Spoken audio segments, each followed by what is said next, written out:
Hello, crime enthusiasts, are you ready for another chilling investigation? The case of Hannah Anderson. The Anderson family was a classic American household. Parents Christina and Brett worked hard to give their children, Ethan and Hannah, a comfortable life. Ethan enjoyed activities like fishing and racing video games with his friends, while Hannah, 16 years old, was into dancing, social media, and cheerleading. Like many teenagers, Hannah was carefree and unaware of the world's dangers, never imagining that harm could come to her or her family. However, their lives are about to face a tragic incident, as a sinister person was secretly watching them, waiting for the perfect moment to strike. Christina had a short marriage before meeting Brett. After her first marriage ended, she was lively and energetic, enjoying dance and fitness. She loved trying new things and was looking for someone special to share her adventures with. Brett was smart, hardworking, friendly, and kind, and the two quickly connected. Their friendship soon turned into romance. At the time they got married, Brett worked in the telecommunications industry. By the fall of 1996, Christina was pregnant with their first child.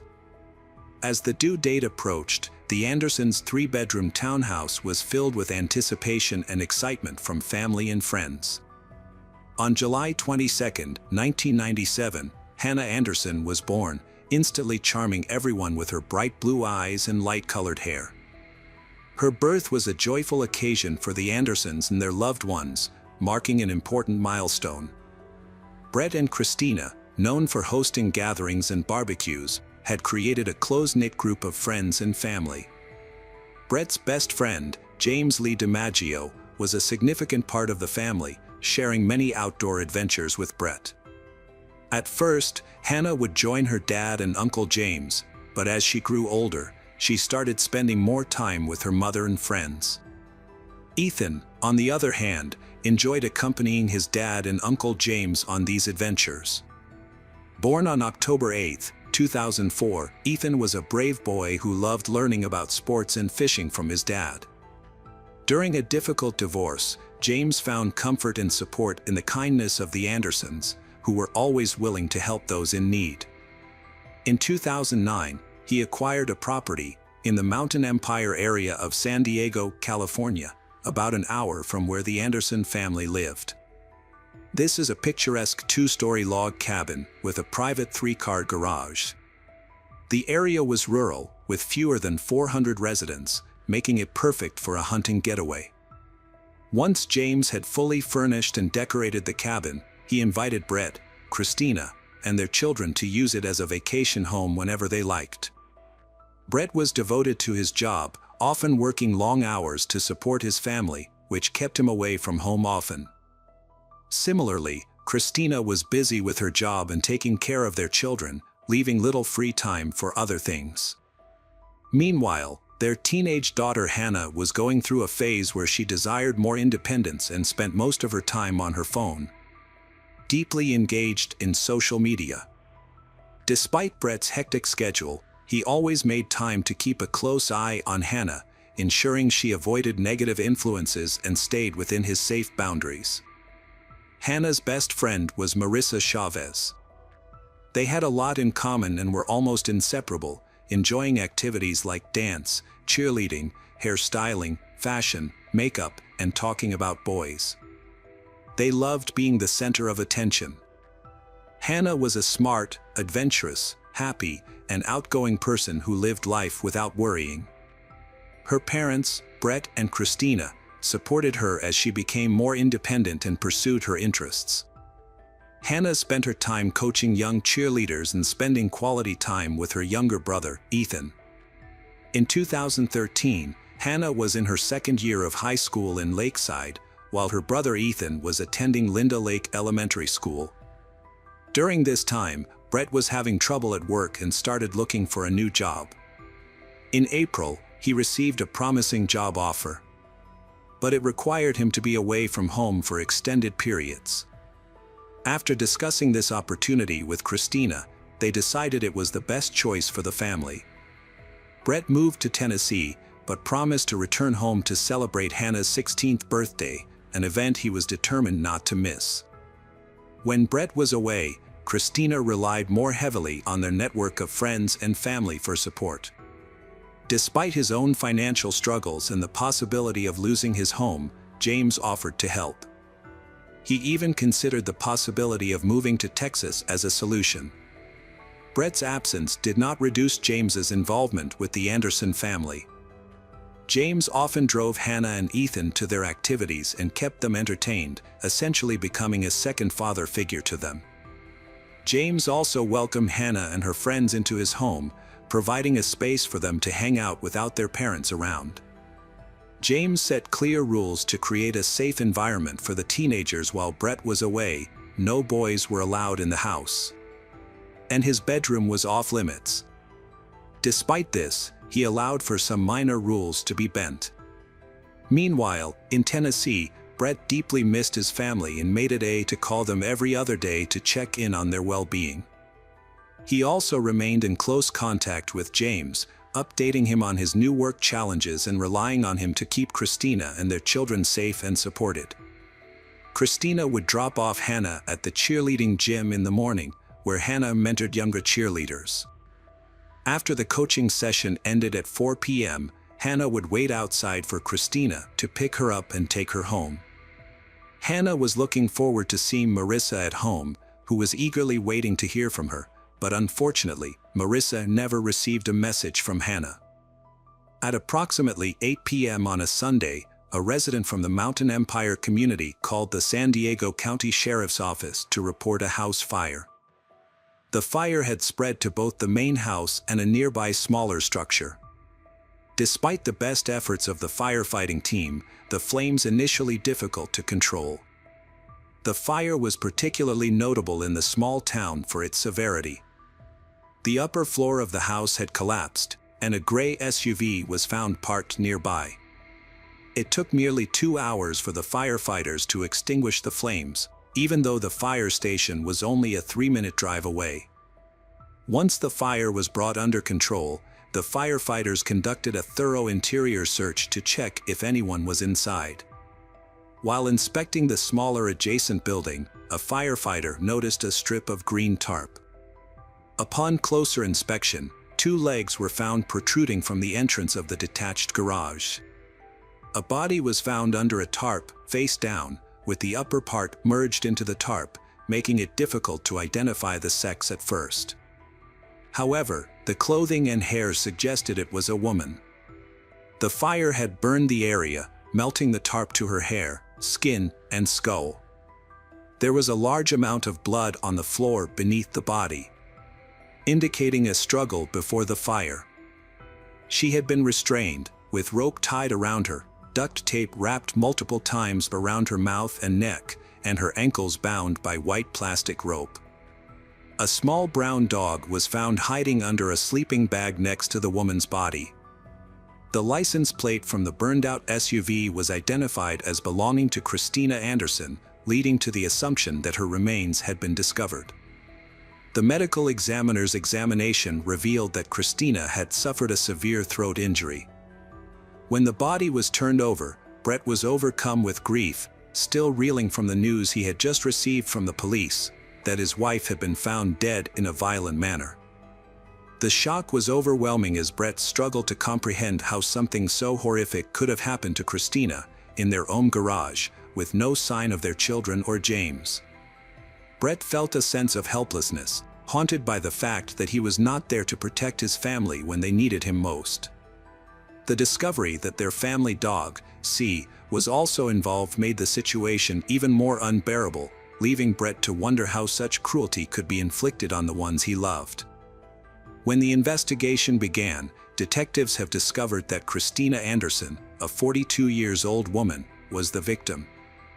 Her 2 children, 16-year-old Hannah and 8-year-old Ethan, have all gone missing. The crime scene was at the home of James Lee DiMaggio, a close friend of the family and the owner of the house. James, 40, was also missing, along with his blue Nissan car with California license plates. As the investigation unfolded, This information caught the attention of Brett, a friend of James's. Although he didn't want to suspect his best friend, but Christina's body was discovered in James's garage, and his children, along with James, were missing, he felt compelled to act. Brett promptly boarded a flight to San Diego, ready to face the disturbing possibility that his friend might be involved. The police searched the area around James's home, talking to neighbors, and they said that saw Christina, Ethan, and the family dog going into the house the night before. This was the same night James had a party to say goodbye before his move to Texas. In California, an Amber Alert was issued, which is a national system used to quickly tell people about child abductions. News of the alert quickly spread through social media, and people in the community immediately started helping. Marissa, who was one of Hannah's closest friends, and some of their classmates, took charge of handing out flyers in the area. During a thorough investigation of James's burned-down home, fire investigators made a disturbing discovery: the severely burned body of another victim, believed to be Ethan, a child. Brett was in shock upon hearing the news, and it took time for him to come to terms with it. However, as the harsh reality of never being able to see his son again sank in, it ultimately became too overwhelming for him, and he breaking down. His only comfort was the hope that Hannah might still be alive. Having already lost his wife, son, and pet, the thought of losing his daughter too was too much to bear. If James had indeed kidnapped Hannah after what he did to Christina and Ethan, she was in extreme danger. Detectives tried to determine the whereabouts of Hannah and James by questioning everyone they knew, including friends, relatives, and associates. James had been a steady presence in Hannah's life since she was born and was like a father to her, a fact that the entire Anderson family respected. Most people believed that someone outside of their circle had caused harm and taken them, but no one had any idea who that person might be. As of August 5th, neither James nor Hannah could be found and their phones had not been used. The media published their photos and detailed descriptions, asking the public to report any sightings of them. California's alert system was functioning properly, ready to issue notifications nationwide through the National Center for Missing and Exploited Children. With no other potential suspects, the focus of the investigation turned to James. The discovery of several trash bags filled with new camping gear in the garage's attic space suggested he had been preparing to live in the wilderness. The seized items included a portable stove, packaging from a hunting knife, and a box of handcuffs, leading investigators to suspect that James had taken Hannah to a remote area, possibly planning to escape to Mexico or Canada. The search also uncovered other concerning items, including explosives, gasoline containers, and a tarp. Authorities also found numerous letters written by Hannah that James had saved for unknown reasons, the details of which were kept confidential. The investigation aimed to determine why James might have abducted Hannah. It was soon discovered that the fire had been intentionally set using an explosive device with detonators, indicating that the act was premeditated. James' acquaintances have confirmed that he has in the wilderness survival skills, suggesting that he may be evading capture in the wilderness with Hannah. The case gained international attention in 2013 and led to a global search for James. At a press conference, Brett directly appealed to James, asking him to release his daughter. He urged his former friend to spare Hannah's life, given that he had already lost so much. The investigation found surveillance footage from the Pine Valley checkpoint, which is near James's home. The footage showed James's vehicle with Hannah visibly sitting next to him on August 4th. This sighting occurred before the fire but after Hannah was last seen, offering some hope for her well-being. By the time James picked up Hannah from middle school at 4 p.m., their phones were already turned off. Despite this, records showed that James and Hannah had made 13 phone calls to each other beforehand. The discovery of Hannah's letters in James's attic and their shared outings sparked media speculation about a possible connection between he and Hannah. Marissa provided a significant clue to investigators, recounting a car trip in which James's behavior seemed unusual. During this trip, James shared up about his strong feelings for Hannah, suggesting that he wanted to pursue a romantic relationship with her. This story portrayed James as being intensely infatuated with Hannah. As Hannah matured and began to create some distance between them, investigators speculated that James's intense infatuation could have driven him to extreme and impulsive actions. His motivation, according to this theory, was to keep Hannah isolated from others. This motivation may have led to the arson, and possibly even to Christina's death. It's possible that Christina witnessed something between James and Hannah that made her a threat to James's unrealistic plans, ultimately leading to her tragic demise. A new break in the case occurred Wednesday, August 7th, in Idaho. On the previous day, a group of experienced outdoor enthusiasts, consisting of a 71-year-old former sheriff named Mark John, his spouse, and another couple, went on a horseback ride in the remote Boise National Forest. This area, known as the River of No Return, is notorious for its challenging terrain. During their ride, they came across two hikers, a man and a young woman, who stood out for their unusual clothing. The girl was wearing pajamas and tennis shoes, while the man wore a gray sweatshirt and sneakers. Neither hiker had any rain gear, and they had set up camp on a ridge with no access to water, indicating that they were inexperienced with hiking. This thing notable for the man's behavior, as he pulled the girl close, and their intentional avoidance of interaction with others. In addition, they see the girl was holding a cat in her arms. What those who saw them at the time didn't know was that the couple were the main character of a nationwide search. It wasn't until after they returned home and watched a news report about James and Hannah that they realized who the couple was. This prompted them to immediately contact law enforcement.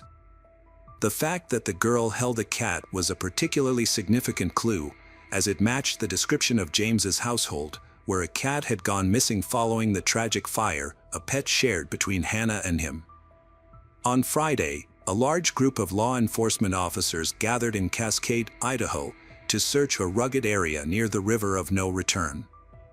This difficult-to-reach terrain covers a vast area with dense forests, towering mountains, and deep valleys, causing cell phone signals to be undetectable, making it an ideal place to hide. A search team consisting of state police, FBI agents, and local law enforcement thoroughly searched over 400 miles of this challenging landscape. The team discovered a blue Nissan, easily noticeable due to its missing license plates. The vehicle was quickly identified as belonging to James, despite being disguised with branches, leaves, and other natural cover. On Saturday, August 10, 2013, a U.S. Marshals Service aircraft carrying out an aerial reconnaissance mission over the forest north of McKay Lake made a significant discovery. The crew spotted a two-person blue tent and two individuals near the lake. A man was removing his shirt, while a woman stood nearby. Notably, the woman caught the pilot's attention by desperately signaling for help with a piece of fabric during the flyover. The two individuals were later identified as James and Hannah, marking a crucial turning point in the search operation. The FBI's hostage rescue team carefully positioned themselves in the area, waiting for the right moment to rescue Hannah from her captor. As the sun began to set, the team saw their chance. When James, Hannah's abductor, went into the forest to gather more firewood, the team made their move. Hannah quickly spotted and ran towards her rescuers. However, James, Hannah's captor, also saw the rescue team. He immediately fired his gun, and the team responded by returning fire. James was struck by multiple bullets and, despite attempts to save him, succumbed to his injuries. Once Hannah reached the safety of the rescue team, she seemed physically unharmed, but was visibly shocked. She clung tightly to the agents, her eyes fixed and her body trembling. The rescue team immediately flew Hannah to a nearby hospital in Idaho, where her father was waiting for her arrival. Unfortunately, before Brett arrived, the FBI shared devastating news with Hannah. Her mother and brother had not survived the fire. Hannah was now prepared to give a statement to the authorities about what happened, but without James to confirm her account, some details would remain unclear. Hannah recalled that the event started on August 3rd, when James hosted a farewell gathering at his home before leaving for Texas. Christina, Ethan, and their dog attended, but Hannah not to go. When Hannah found out that James would be picking her up instead of her mother, she felt uneasy. During the car ride, he got lost on the way to meet her, and Hannah had to call him multiple times to guide him to the correct location. Hannah initially felt at ease with James, as they shared laughter and jokes. However, upon entering his home, she noticed something odd. Her mother and younger brother were nowhere to be found, despite their belongings being scattered around. Her concern grew as she saw her mother's purse, still containing money and cards, abandoned on the floor. James's demeanor then changed drastically, and he presented Hannah with handcuffs, his eyes now empty and emotionless, as if someone or something else was controlling him. She had never seen him act this way before, and his sudden change was unnerving. James tried to reassure her that her younger mother and brother were safe, claiming they were in the garage with the dog and urging her not to worry. But after being forced to take several pills, Hannah eventually lost consciousness. Hannah woke up in James's car, surrounded by empty Red Bull cans. She soon fell asleep again, likely due to a sleeping medication. Earlier, James had threatened to retaliate if she tried to signal for help, leaving her fearful of attempting escape. Even in private moments, James kept a close watch on her while they were in the forest. Hannah found the thought of escaping nearly impossible due to the heavy rain, her inadequate clothing, and the discomfort of carrying a heavy backpack. Lacking wilderness survival skills, she felt completely hopeless and unsure of how to escape her situation. However, taking advantage of the opportunity when James was obscured by trees, she took the chance to signal for help to a passing plane from the U.S. Marshal Service. The question remains unanswered as to why Hannah was still wearing her pajamas, as it is known she was at school earlier that day. She spent several days recovering in a hospital before returning to San Diego with her father. The Anderson family struggled to protect Hannah from the invasive media attention she received. However, Brett Anderson, despite his own immense pain and loss, showed remarkable resilience. He felt comforted watching his daughter grow up and move on to a happy, fulfilling life.